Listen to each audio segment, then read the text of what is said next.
For the longest time, one of the frustrations Apple Watch users had to go through is restoring their bricked devices. While bricking doesn't happen very often, those who face it would need to visit an Apple repair center to get the watch restored. This had been particularly problematic for those who live in regions with no authorized repair stores. They would have to travel to a supported country or bin their dead watches. Considering users have no way to connect the Apple Watch to a computer, they had been forced to go to a specialist with access to the proprietary cable that connects to the watch's hidden port. Fortunately, this is no longer the case. iOS 15.4 and watchOS 8.5 make restoring an Apple Watch at home possible.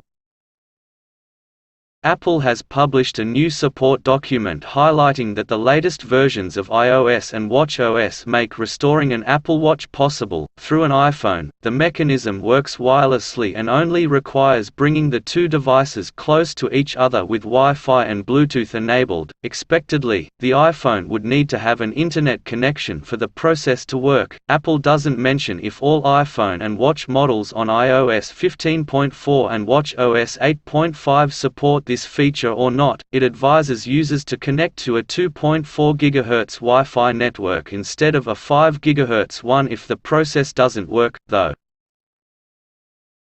This change is a very welcome one, as it allows users in countries with no authorized Apple repair stores to fix their watches by themselves. It's worth mentioning, though, that this method might not necessarily work at all times. According to the company, typically, Apple Watches get bricked when a software update fails or gets interrupted. That's why it's important to keep your device on its charger when it's installing a software update.